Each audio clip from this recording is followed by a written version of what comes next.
Hi, this is Randy Finney with Right Side of the Chart, and this is a mid-session update for Friday, January 27th, 2023. What I'm planning on doing in this video is starting out, as I often do, with an update on the equity markets, the major stock indexes, and we'll look at some of the market-leading FANG stocks, big tech stocks that I've been highlighting recently. And I'm going to give you my thoughts there. There's obviously a lot going on this week, peak earnings week. Really next week would be peak earnings week, and I've been talking about that, but I need to reiterate that. I often say the same things over and over, but I want to try to emphasize the importance, what I believe of where we're at right now in the markets, and also speak to again how that may or may not affect your trading, or at least how it affects mine. So we'll get into that.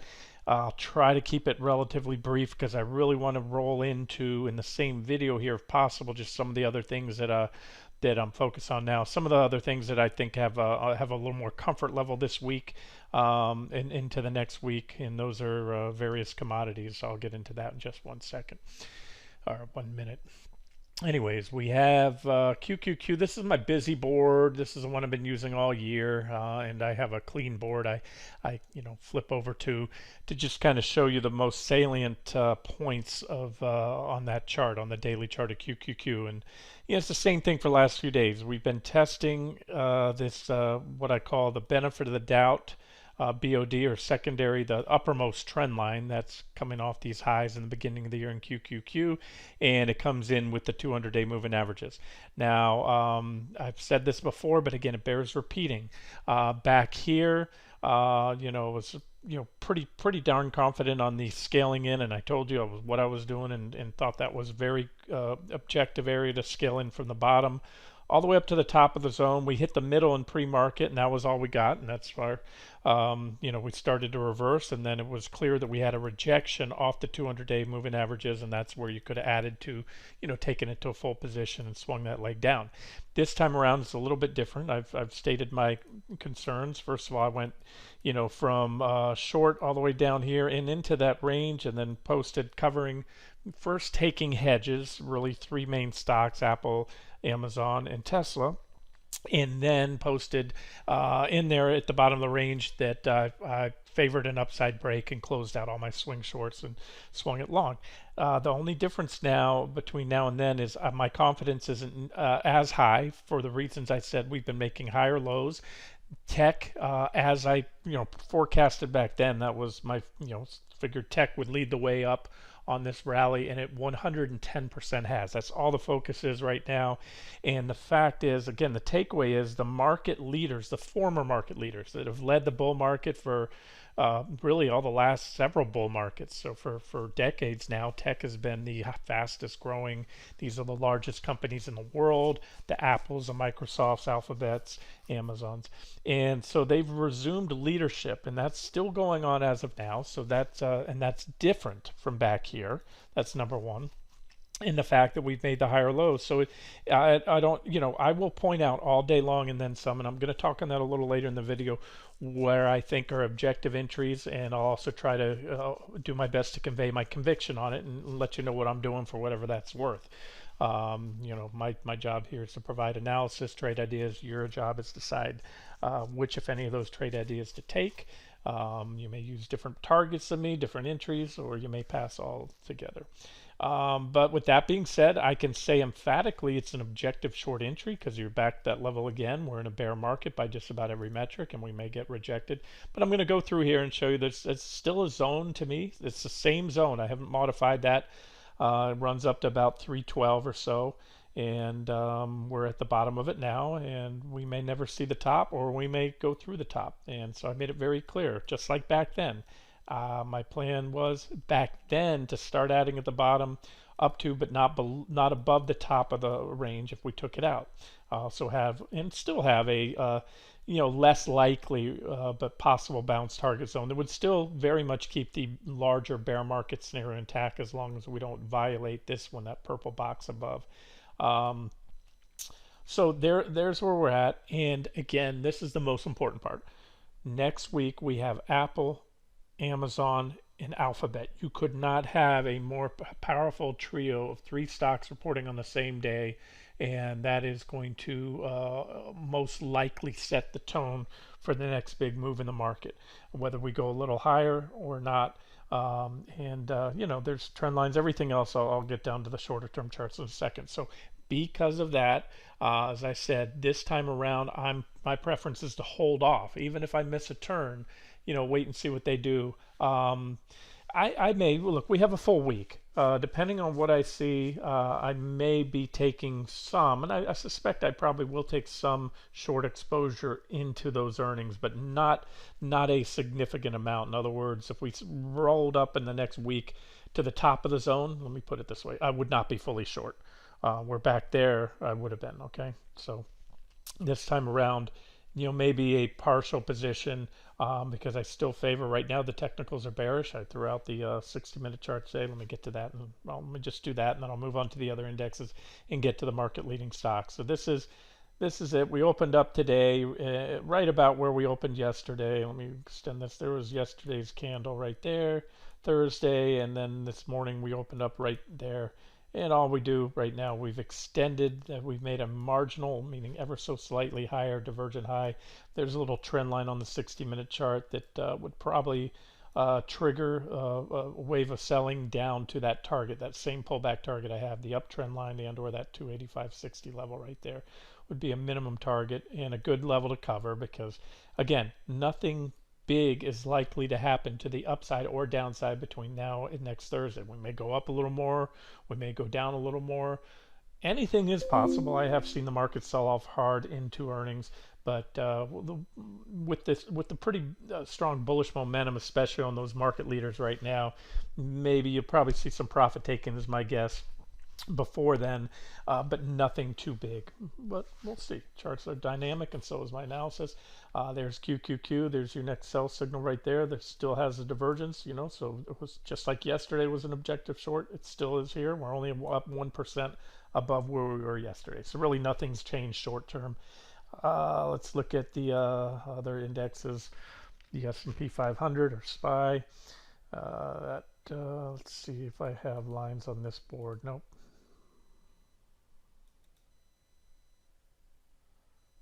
There they go. All right, let's see. Yeah, there's my clean board.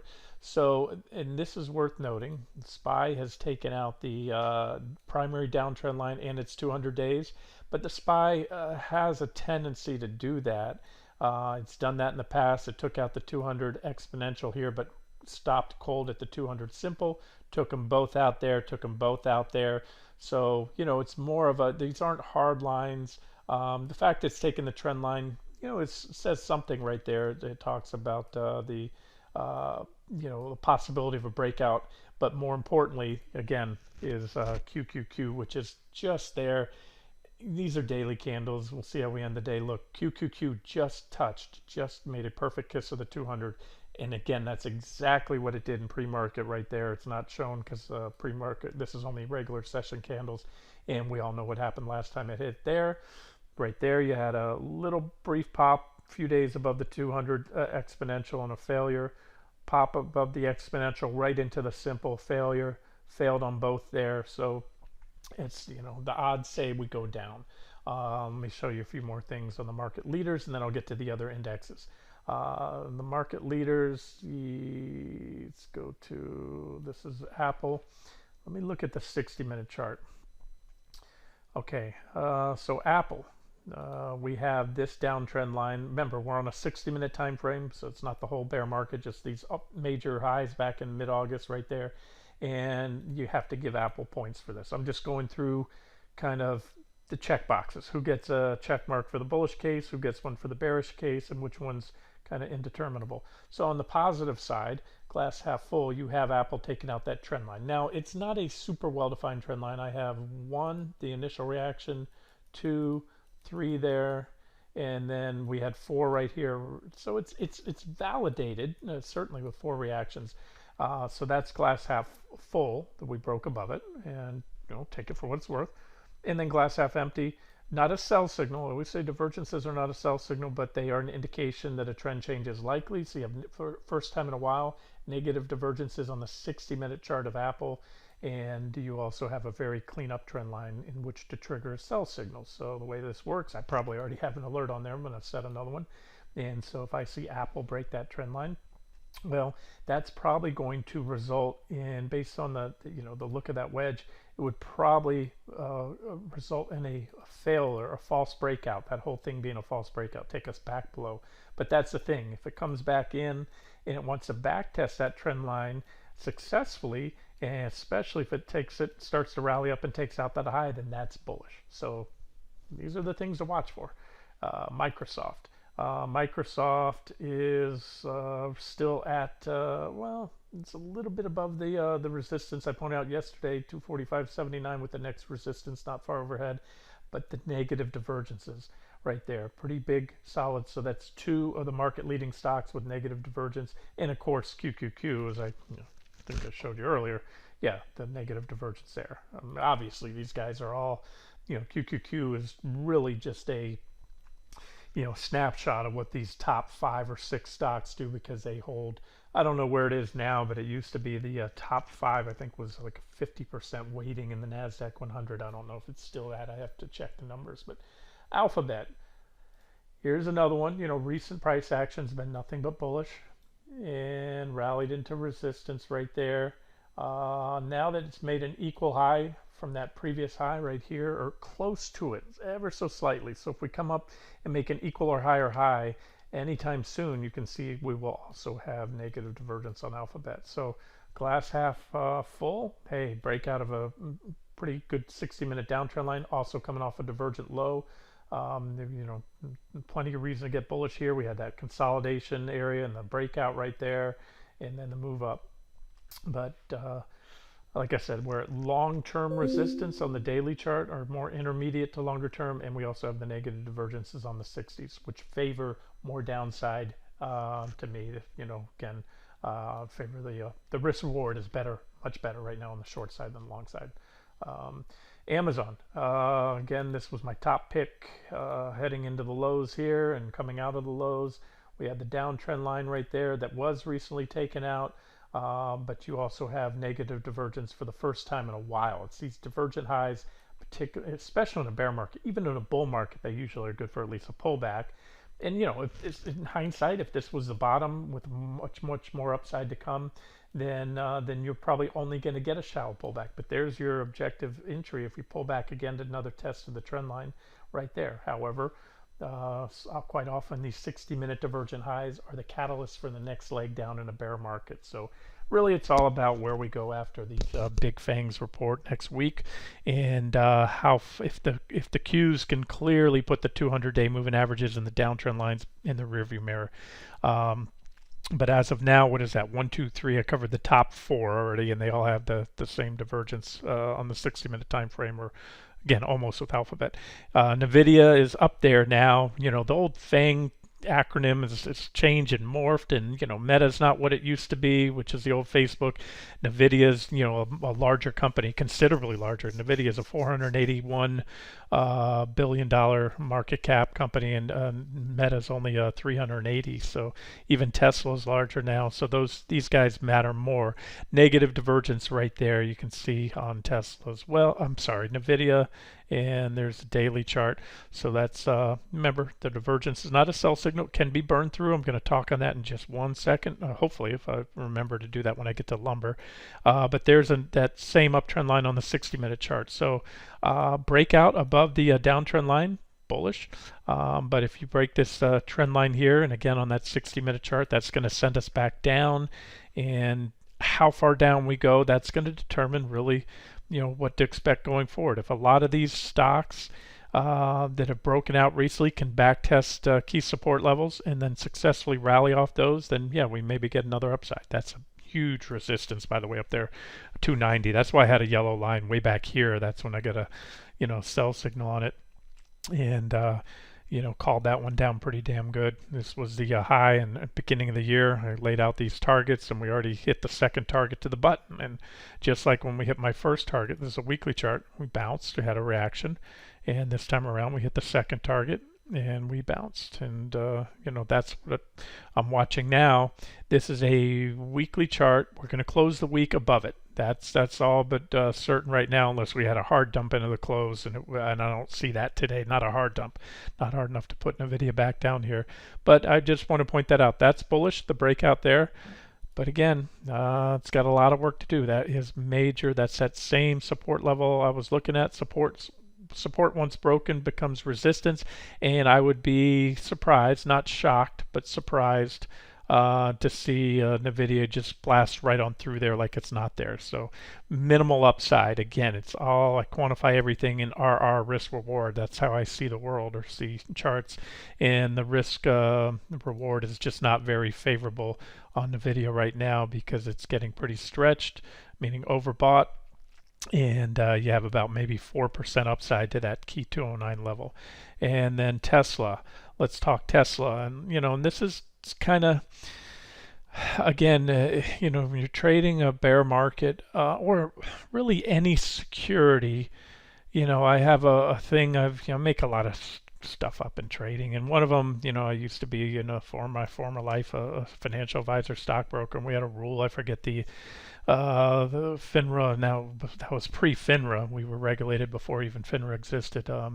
By well, I forget the agency. There was anyways, it was the know your customer rule, and brokers still have to abide by it. In other words, if you take in a customer client and you make an investment advice and you don't know their background, their financial situation, how much money they have, what their goals and objectives are, their risk tolerance, you're actually in breach of your fiduciary responsibility. So know your customer rule. You need to know everything about them, or as much as you can, to make a recommendation. I have my thing, I call it know your security rule. What does that mean? Well, I'll get to natural gas in a second. I knew there'd be a bunch of comments. I threw out another trade idea on that. And it's knowing the you know, the how that stock or a commodity, how it behaves and how it behaves in different environments.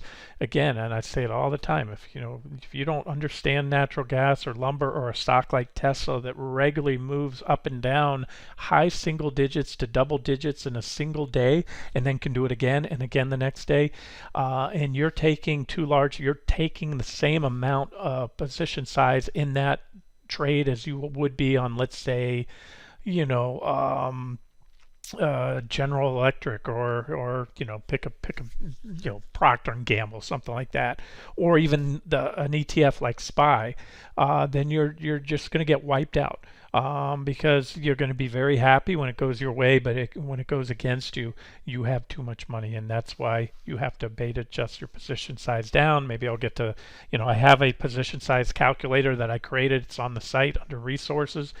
Learn to use it. And again, at the end of the day, it's how much money you make or lose in each trade, not the percentage, but you need to know the percentage moves on these things. So let's take Tesla, for example. I know back here, I laid it out as a trade idea, and I'm sure you know, very few believed when I said this stock, if we start to get those big fangs firm up and the market firms up, that I was calling for, you know, up to a 50-something% rally. And I'm sure most people dismissed that and said that's ridiculous. 50% rally, Tesla's not going to go up that much. And especially at the time, because it was in the biggest drop it's ever been in history, nobody wanted the stock. It's just like natural gas today. Nobody wants to touch it. All they can talk about is how much more it's going to go down. And here, let's see if I have that clip ready to cue it up here. So this is from the video on January 4th, the day after I threw it out as a trade idea, right here inside of the wedge. Liked it so much and was confident enough that we were going to hold the lows and it was time to be long, so I'll let it roll. Like I said, you could start a position there, add to it if and when the trend line breaks in that 1114.62ish level. First target 122.62. Second target 136.34, and if we do get a rally that really gets some legs, I could see it going up there to 167.53. That's why I had the level on the chart. As of now, let's just, you know, I'm targeting this 136.34. That'd be a 23% pop. I'll take that all day long if we get it. But there's a potential there if somehow this market really gets some traction, this rally. It'd be about a 51% run all the way up there to one. Okay, so that was a video, and that's exactly what we got. And so see how the developments happen. Now, you heard me saying there, I'd be happy to take 136.34, and that's what I did. I didn't milk that whole thing, and I would have been back in had Tesla given me and Amazon some of these a pullback to where I would have been comfortable buying it back in. And you know what, I might have even have recommended or thrown out, not recommended, but pointed out that an objective pullback to that uptrend line. So hopefully some of you caught some or all of that. And now the point is, where am I going? So that was a target projected, just earlier this month, just a few weeks ago, and there's a 54% run. Now we're at resistance, and it's big resistance too. Coming up, I have that orange line's even bigger, 179.53. And so why is that big? Because that was the support, and we tested that support there, broke it to that, so it's more of a support zone. Tried to come up, couldn't hold it, and then the bottom fell out of the stock. This is a big level. This is where Tesla will most likely stop. We are over. We went from in one fell swoop to extremely oversold, all the way up to overbought on the RSI. Now you have to be. I would caution you. I don't have the 60-minute chart. I cannot make a strong case to short Tesla, so I am not shorting in here, even though it hit my max target. This is a level that if I still owned it, I can tell you I would be out, or at the very, very minimum, since the momentum is strong and we could pop the 200s for a while and run a little bit. At the very least, I would raise stops pretty tight, trail a stop up and let it run. Maybe you can shoot for the 200 days. That's what stopped it before back here. So point being now that a lot of these stocks are at, some have broken above resistance, like I just covered on the 60-minute chart, Apple, Microsoft, and Alphabet. But if you look here, and this is what I wanted to show you, the last thing, and we'll move away from the fangs. Apple, 200-day exponential moving average. That often capped it there. Here, the 200 simple did the trick. 1 day pop above the simple, rejected. Apple, again, has been the strongest of the lot, so it's moved through. In the beginning, it was moving through, it was using them as support. But since then, it has acted as resistance. Microsoft has a little way to go. So here's what I'm looking at collectively, and this is why I could see QQQ pop that trend line a little bit and maybe even go above the 200 days, because a lot of these market leaders, such as Microsoft, we are within, and look how those two are pinching. So Microsoft, you can see back here, it was a simple, there it was a simple, here a few days above the simple. But this is bear market stuff. So Microsoft could rally another 2.3, 2.4%, and then it would be testing both the 200-day simple and exponential. Alphabet hasn't tested the 200 since it kissed the simple right here. This one has a lot of catching up to do. Remember, everybody's buying these beat down market leaders now because they're down so much, and of course we've seen that inflation abatement, and so I'm just trying to quantify. This is how I look at the market. So that one could go another 5.7. It's going to have a pretty decent weighting on the end. If it does, it may never get there. You're not going to see all these fangs, all these leaders hit the 200s at the exact time. They all have their different technicals. What I'm showing you is collectively where they are in relation to those key moving averages. Amazon, and again, one of my favorites, is still my favorite. If I decide to put anything back in, this is the one. I still think this one has the most upside. And if it runs at the 200, that's another 10.5% in Amazon. Coming up on some pretty good resistance right here. See that resistance zone? And hence, I'm just holding off. And again, I told you, they're going to report Thursday. I don't take a swing or trend position if they're going to have earnings in a week that can send the stock flying up or down in the after-hour session. And but again, I want to show you where we're at. So we're at resistance, and I already covered it on the 60-minute chart there. So plenty of room if it wants to make another run at the 200s. And it's feeling that way right now. The market feels like it's got that bid. So far, the pullbacks, I've thrown out some little short-term trading ops, the pullback trades.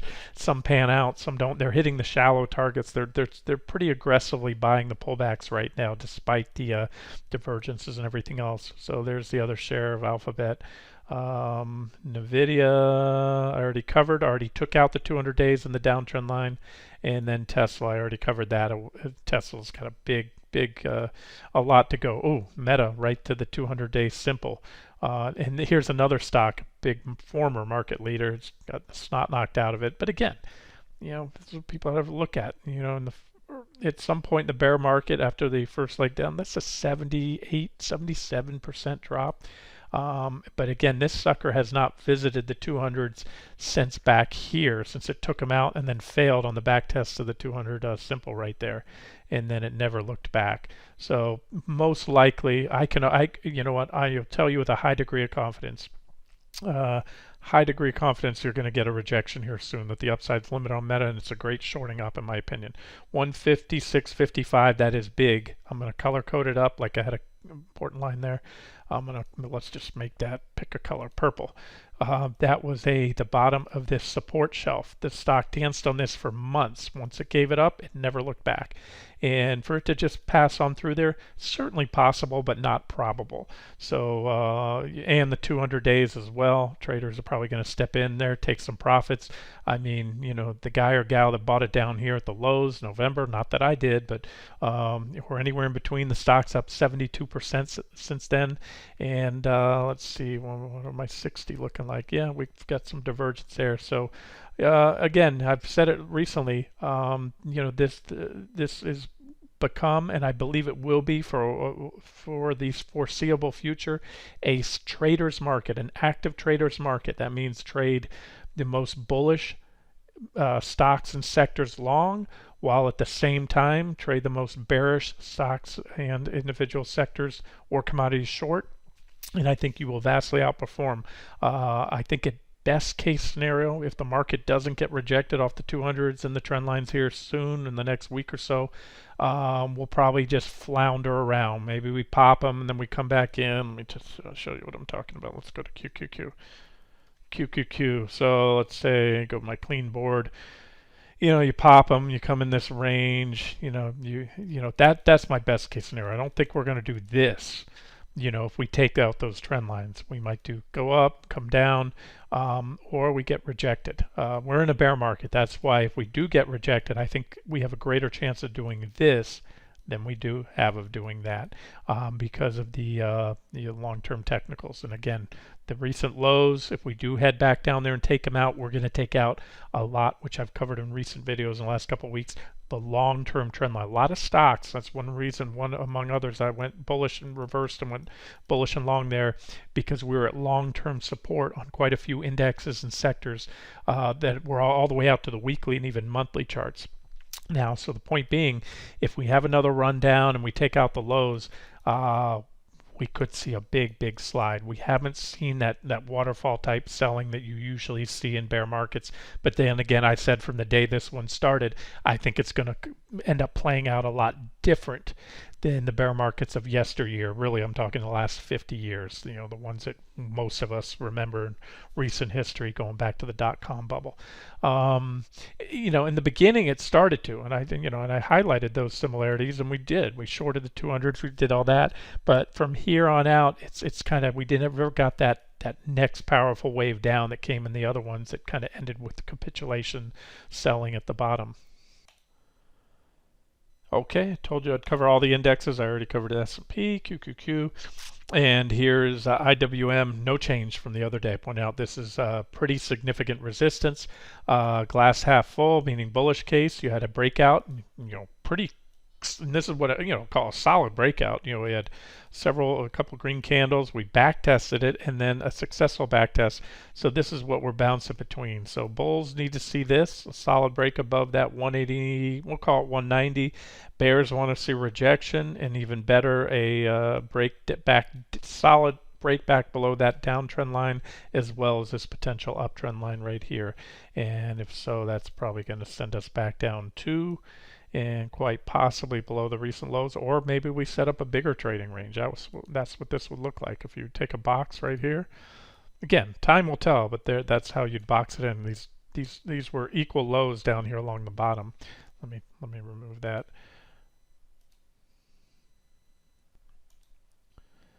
Okay, since my convictions are not as strong on the stock market right now as they might normally be due to both the the resiliency of this trend, the technical posture. Like I said, quite a few of those fangs taking out downtrend lines, some indexes. So you have enough check marks on both sides that I don't have strong convictions on the very near term of the market. Other than, like I said, I'm favoring very near term, into next Thursday, some profit taking, even if we go up a little more before then, based on those 60-minute divergences and the resistance. And again, this is just as far as the sectors go, this one's my favorite right now for a short, because that's just very good resistance, and IWM got ahead of itself, and you can see big divergences, and again, better resistance than we have right now in Q. Well, no, I take that back. QQQ has different resistance. QQQ has a downtrend line in the 200 days, but this is pretty nice. And again, the same similar target. I just think there's a little more downside potential here. I think the market will probably limit the downside on the fangs. A lot of people that didn't buy them a few weeks back when we were buying them wants to buy them now. They want to buy them, and therefore you're probably not going to see them dump hard until earnings are out of the way at best. So, however, on IWM, I think we could see that pullback there.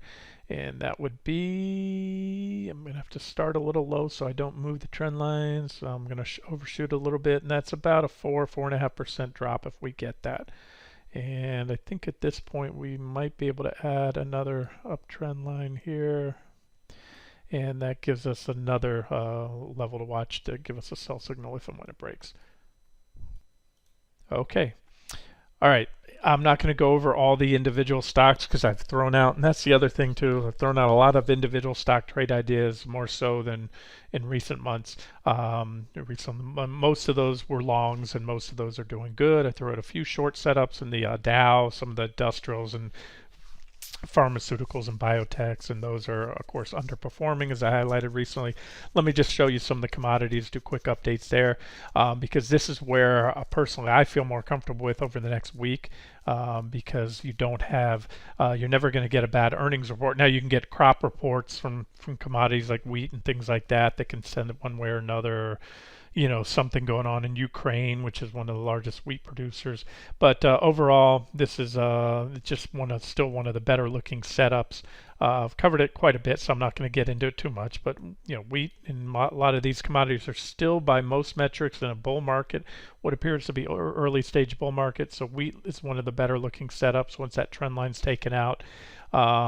To resume the uptrend, a minimum would be another a back test of the primary trend line right there, and that, if hit, that's going to give us about, depending if and when we get there, about a 19-20%, I'd say at least 20% rally in wheat by the time you get there. If you trade futures, ZW are your wheat futures, and this is what it looks like on the 6-month 2-hour candlestick chart. Best I can draw. It's not a perfect level. I can take that trend line and tweak it a little if I can grab it. Sometimes this platform is a little hard to grab these. There it is. Move it up. We're really same thing as I showed you on the daily. We're pushing right against trend line with resistance with positive divergences, and you know what, I can even see a horizontal price level there. So what I'm going to do, this charting platform bugs the heck out of me, but you can't set trend line alerts, only horizontal price levels. So I'll do that there because we have got to do that outside regular trading hours. There we go. 760 or so, and that would take us up to that 800-ish first target, and then again quite possibly a lot more, as I showed you. So there's one. I told you I like coffee the other day. KC, WEAT is that ETF, or ETN I just showed you for wheat, the symbol. KC coffee, I mentioned this one the other day, and looking good. It recovered that 15417 level right there, which was a former support level, taken out with a whipsaw false breakdown, recovered it, and this one looks good. And at least up to here. There's some trend lines, if you want to keep tight stops, you could use a trend line like that, or buy pullbacks on levels, any of these support levels, but not below that one. And then if you trade ETNs, instead. Like I said, this is just a beautiful setup. Here's coffee, like everything else in a bull market with a heck of a correction. Remember, this, in my opinion, this pullback in commodities was a function of three things. It was a function, number one, of technicals first and foremost. There was a big bearish rising wedge after a strong run. Nothing goes up forever. Negative divergences, overbought conditions, and then you had the inflation abatement that I talked about. The crude topping months back, natural gas, a lot of things like that. And so it was a combination of that. And also, I believe there was a lot of distribution when the stock market was falling. Institutions were coming under pressure, margin calls were being met, and there's some profit taken there. And so it all played out as it usually does for a correction. And the bottom line is, this was really good support. This was an old target back here from years ago. We traded, I remember swinging up to that level several times. It was a target in multiple instances, and you can see here it was a resistance, gave you that nice resistance, and then boom, that was a huge breakout. Powerful stuff when you take out triple top high like that, and coffee ran, and now it came back to that level. So that's about as good as it gets. Pullback to good support is one thing, but when you get a pullback with oversold conditions in a bull market with positive divergences, boom. And let me say, coffee, I know it well.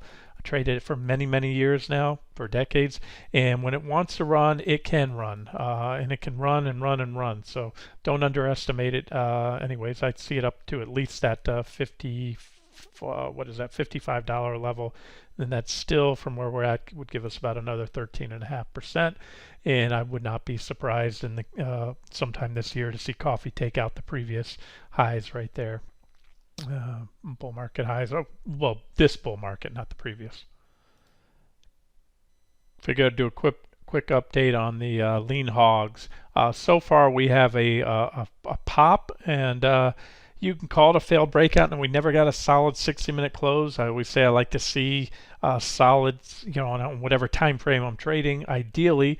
Now I will say I took it. I took it on the pop, took a starter position, but I need to see a solid 60-minute close. And I'll tell you at this point, not even, because we had the breakout already, and we had it tried to get up through there. Any pop above today's highs should do the trick, and that's where you'll probably see the buyers come in. It still looks good. There's still some support here, but you've got to put 87.42 or whatever. You need a solid close above there to get it. However, with divergences, it still looks good. Now, this is a bottoming play. There's really there is some evidence of a bottom, I'll tell you, right here on this 60-minute chart. There's this bullish engulfing candle. So ideally, when you have a bullish engulfing candle, that's a potential bottoming stick when it comes at the end of a prolonged downtrend. But my rule is I really don't like to see the bottom half of that candle. And that's why I gave you a stop in that area there. It was also in relation to the RR. I think that was about a 9%, if I remember, gain if T2 is hit. And so I used about a third of that roughly for the stop loss there. So in respect the stop loss, if it wants to go down and can't clear 87, if it can't clear 87.42, it's not going to T1 or T2. It's that simple. So and if it wants to go down and put in a new lower low, I'll just revisit it that time again. If we still have divergence, maybe in a few days, maybe in a few weeks, maybe in a few months. But as of now, like I said, you don't buy here. That's what I wanted to point out. If you bought the pop, like I did, you wait and don't add to it. If you didn't buy, then don't buy now. It's back below that level. Wait for a pop again above the recent highs right there.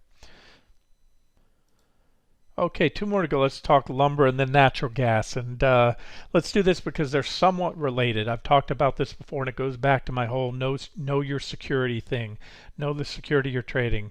And lumber reminds me and a lot of natural gas. Has really no relation to natural gas, but the two trade very similar. The moves are nothing short of explosive. We're talking, rallies that just last a few months are well into the triple digits, 100, 200%, sometimes more than that. And the corrections likewise can be just as swift. And a lot like natural gas, there are periods of consolidation, but typically this sucker's either full throttle up or full throttle down. Really, there's no, very little in between. It tends to go parabolic quite often. Natural gas will do that. Those are parabolic curves. Covered it many times. We traded this one over the years. Unfortunately for you, those of you that don't trade futures, and I'm going to talk on that in just a second here, to the best of my knowledge, there isn't been and hasn't been an ETF that directly trades lumber futures. Only wood and cut, those two ETFs that hold, companies that deal with timber and forestry. And so this one was pointed out most recently right here with the bullish falling wedge pattern. I think I also gave you another chart showing it at support, long-term support, a trend line, and then positive divergences confirming the bullish falling wedge and the breakout. And like I said, from my experience with lumber, when it wants to run, it just runs, doesn't let the shorts out and doesn't let the longs in. And this is a end-of-day chart, just like stock charts, because it gives me these clean longer term daily charts in the other program, but end of day means these is only showing through yesterday's prices. So I have to go back to the futures, the real-time charts here, and I'll show you that. And as I told you the other day, it's been gapping up and hitting lock limit. It's lock limit again, up 7.37. You can see this candle, it's like not moving. And so I wanted to do the update, and this is a great example. What I always talk about, these, watch out, divergences are worth watching. We had a divergent high here. We had that little pullback, and that was also resistance. That was our breakout right here. There was the breakout buy signal, and it's been gapping up. There was yesterday's candle, today's candle. Again, it's not, looks like it's not going anywhere because they'll only take sell orders when you're lock limit up. And you can see now, this is what I was talking about, that potential divergence is gone. We have now higher highs in the RSI, in the PPO. And the gain on this one so far is just in the last few days, we're up about 19% right there. And if I go out longer, 6 month, there's a reaction high that we're coming up on, but there's not really any strong resistance. And again, based on this chart here, these are the potential targets right there. What I suspect is if the Qs and the S&P 500 are going to solidly take out the 200 days, and we're going to get a rally of 10% or better from here, which is certainly possible, especially depending on what Apple, Amazon, and Alphabet do, then yeah, you'll probably continue to see this go. That's going to boost consumer confidence. You'll probably see more people put deposits on homes. The home builders are going to order more lumber. But if the market craps out, then this rally can crap out. So as of now, again, I just wanted to point out that it's, even though it's gone up 20% in just the last few days, I'll measure it for you. Last time it broke out of a comparable bullish falling wedge, it went up for the initial rally was 61%, had a pretty healthy correction, and then that whole run ended up after 174% rally in just a few months. And remember, it goes the other way too. When this thing starts going down, it can fall hard. So we're going to go into natural gas now, but just to show you what I showed you this morning on, one of the reasons for lean hogs here. I gave you these arrows, and that one's supposed to be there. Where is that? Another arrow was right here. These bullish PPO crossovers. So that one hasn't happened yet. But as I said this morning, and I hope that makes sense, that is very close. Looks like it's going to cross, but sometimes the lines look like they're going to cross, like right here, and they get rejected. So it's simple. We'll go back to that, and I'm sorry because I'm going to segue into natural gas here in a second. That's why I wanted to cover this daily chart with the PPO crossovers, and then that goes back to here. So if we do pop that level right there, then we're almost certainly going to get that bullish PPO crossover. And so then last but not least, natural gas. The 60-minute chart here, we had that very steep downtrend line. We have divergence that's been building for quite some time. We've had divergence building. It gave us a little pop there, but then the downtrend continued, and it still continues, although we're above that recent low. So really, I think it'll really get going if we can take out 2990 right there. But just like lean hogs, and I showed you this the other day, and I saw a comment in the yesterday under that natural gas post. Showed you the same thing here. It's we're waiting to see, and we've gotten it now. It's right there on the line. The PPO, I think you can see it in the video. It's crossing, but it's flattening out during the cross. We're a hair above it now, hair below. It doesn't matter if you want to zoom in. The lines have curled up, and I'm just going to show you what I showed you before. I covered this about a week ago, the same chart. You look first of all for low-level PPO crossovers, and when you get those, here's one right here. They usually mark significant bottoms. There was a bullish crossover. It was good for a rally, but then we got a bearish crossover. It went back down, so that would have said, hey, heads up. There's a nice clean one. See, I like these. When I say clean, I love to see, when you have a strong trend, a strong uptrend or downtrend. That's when PPO crossovers on the daily or any time frame work best. This is clean separation. See how far apart the lines are, and then this is what I call low level bullish PPO crossover. Right there it happened, and it may not have nailed the exact bottom, but there was a lot of upside left in natural gas from there. So again, we could get rejected, but it's unusual to see these lines stay like that. It looks like, to me, like an imminent crossover. And of course, there's long-term support, on natural gas and everything else. We blew through the last long-term support level given, but when you look at a weekly chart, yeah, you can see it here on the weekly chart. This is UNG, and that's in recent years that's about as low as natural gas has gotten. Comment was, hey, can it go to zero?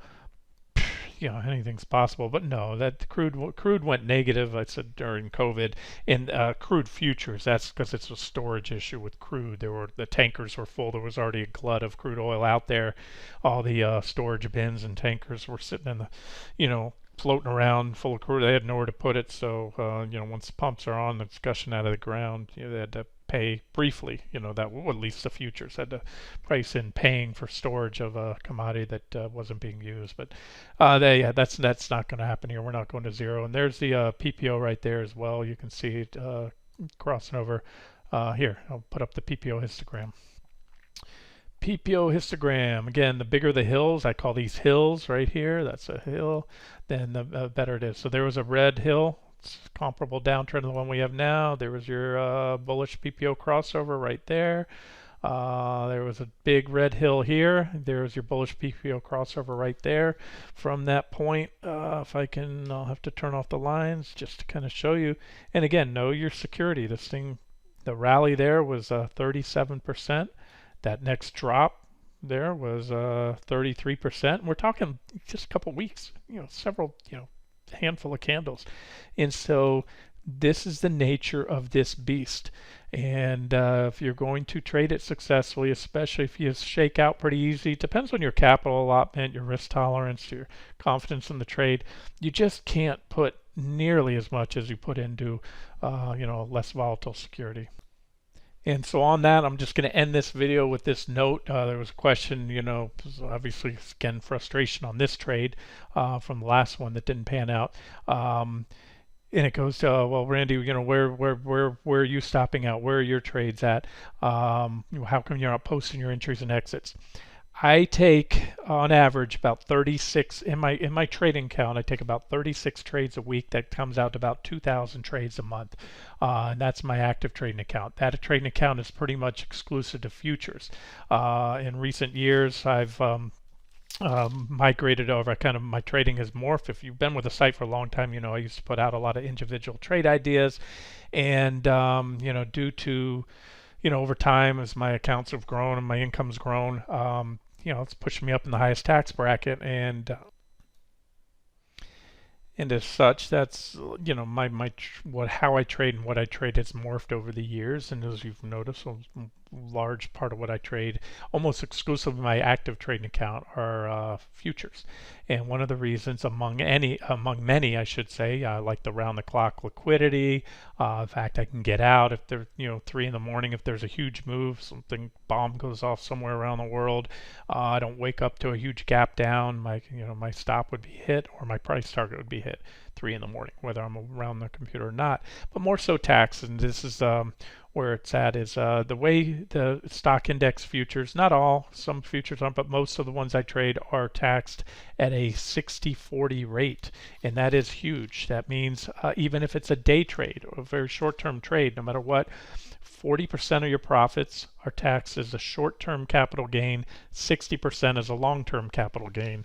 And where it adds up huge is the higher you get up there in tax brackets, these are the short-term short-term capital gain rates, which are taxed at your ordinary income. In other words, if you're married and you make over, you and your wife or husband make over 100, about 100, 432,000, you're 35%. You can see where the tax brackets are. But the big thing is the long-term gains. And so when you trade futures, 60% of your profits in the futures are taxed as long-term capital gain. And the way that works, married, the first 83,350 in gains for the year, no tax at all. The next 83 up to about 517, you're only taxed at 15%. And then anything over 517,000 gains, blowout year, 20% maximum rate. And that is huge. Let me show you what that means. You can go here. Green Trader Tax is a good site for tax information for traders. These are the rates trading futures, and look at this. So just say, for example, you're in a 35% tax bracket. Therefore, your the savings in rates, if you trade futures, this is the blended rate. When you take that blended 60-40 rate, 23%. So you're saving 12% on taxes. So for every 100,000, if you're making taxes on profits, you're talking 12,000. Here, I did some numbers. I did some math for you. On a let's just say everyone has, I know, different amounts of money in different places. But if you make in futures, you make $500,000 in gains, long-term gains. Let's just say those were your long-term capital gains for the year. The first 83,350 you pay no tax on, so that leaves you a remaining amount of 416,650, tax at 15%. So your total tax liability there is $62,497. That's 62.5. Pay tax on $500,000 in profit. If you have $500,000 in short-term capital gains at the 35% tax bracket, you're paying $175,000. So it's huge. And now where am I going with this? Okay, so it has to do with this. So again, in that active trading account alone, I'm averaging about 36 trades a week. Many more than you see on the site. In and out, active tradings, many of that's day trades. But then again, I also have multiple. I have a good dozen other accounts. I have IRAs for myself, a SEP IRA that I actually actively trade in as well. I even use futures in that because you can go long and short with certain brokers. Interactive brokers will allow you to do a margin IRA. You can short futures, not stocks. IRS will not let you short stocks or ETFs. You can buy the inverse ones, but you can't short them. But you can short futures. So these trades, where I'm going, they're many times the same security and the same trade ideas I'm throwing out there to you, plus others. And then in the other accounts I tend to try to concentrate individual stocks in IRA accounts. Obviously you can't short them, but you go long there for tax purposes, because those are going to be short-term gains. To me, even an investment is usually less than 1 year. Rarely will I hold any security for more than a year, even if I'm long-term bullish on it, like gold and silver, which I have been in those. There's going to be, in a bull market that may last 3, 4, or 5 years or more, there are going to be plenty of 20% or so pullbacks. And when I see in the charts something that I'm long-term bullish on, If I see clear reason to take money out, take profits on those long-term trades, I'm going to do so. So at the end of the day, what I'm trying to say is the same security, the same trades, I have multiple entries and exits across different accounts. There is no one, I sold XYZ here. Some cases there are, depending on what account and what trade it was. So there was a question to that, and it seemed a little,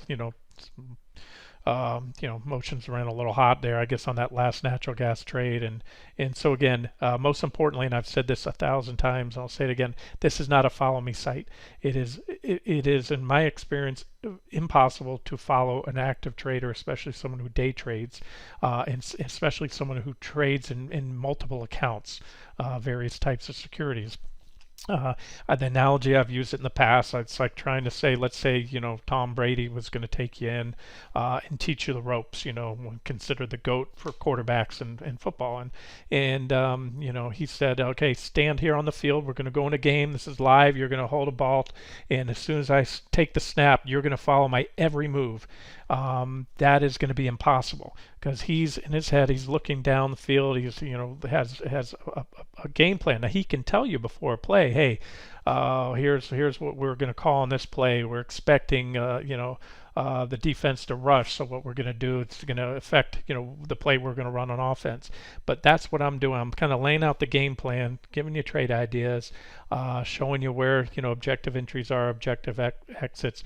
But it's virtually impossible, and I can't even keep track of my trades. I do them, and at the end of the year, the software adds them all up and figures where I was in, where I was out.